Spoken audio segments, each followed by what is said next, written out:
आणि आज ऑपरेशन टायगरच्या चर्चांच्या पार्श्वभूमीवरती उद्धव ठाकरेंनी मातोश्री निवासस्थानी शिवसेनेच्या सर्व खासदारांची महत्त्वपूर्ण बैठक बोलावलेली आहे। 14 तारखेला म्हणजे उद्या ही बैठक पार पडणार आहे। पण या बैठकीमुळे राजकीय वर्तुळात चर्चांना उधाण आलंय।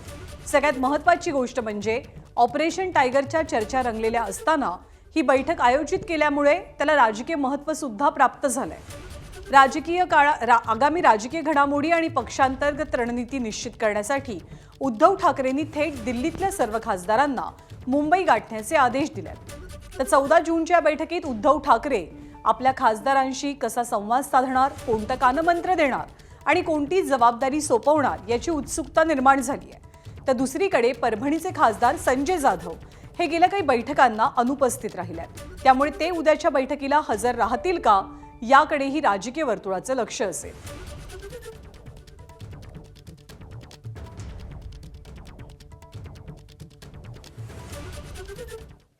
आणि या ऑपरेशन टायगर बद्दल ठाकरेंच्या शिवसेनेचे नेते, खासदार, आमदार हे सुद्धा आता प्रतिक्रिया देऊ लागलेत। ऑपरेशन टायगरच्या केवळ चर्चा आहेत, आपल्या मुलाच्या निवडणुकीमध्ये आपण व्यस्त असल्यामुळे मुंबईतल्या बैठकीला जाण्याचा प्रयत्न करू, असं खासदार नागेश पाटील आष्टीकर म्हणतात। सोबतच उद्धव ठाकरेंना सोडून कुठेही जाणार नसल्याचं राजाभाऊ वाजे यांनी म्हटलंय।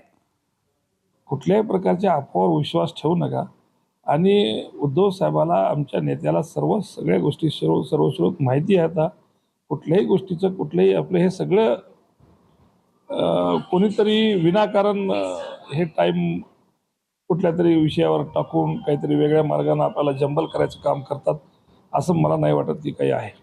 नक्की प्रयत्न करेल मी जायचा, पण साहेबाला माहिती आहे की मी आता निवडणुकीमध्ये माझ्या मुलाला उभं केलेलं आहे, पण तरी थोडासा जरी टाईम मिळाला तर मी सकाळी जाऊन संध्याकाळपर्यंत परत येईल। त्रेतायुगात असतो तर मी छाती फाडून दाखवलं असतं। आता हे युग कलियुग आहे, मला छाती फाडूनही दाखवता येत नाही, त्यामुळे त्याचा संशय घेण्याचं काही कारण नाही। मी याआधी बऱ्याच वेळा सांगितलेलं आहे आणि आजही मी सांगतो की मी कुठेही जाणार नाही। मी आहे तिथे आनंदात आहे। मला विधानसभेचा सदस्य मी शिवसेनेमुळे झालो, मी लोकसभेचा सदस्य शिवसेनेमुळे झालो आणि मी उद्धव साहेबांना सोडून कुठेही जाणार नाही। ही काळ्या दगडावरची रेघ आहे। कामं आज होतील, उद्या नाही होणार, या गोष्टी चालूच राहणार आहे, परंतु आपल्या विचारधारा बदलून काही करणं हे योग्य नाही। एबीपी माझा, उघडा डोळे बघा नीट।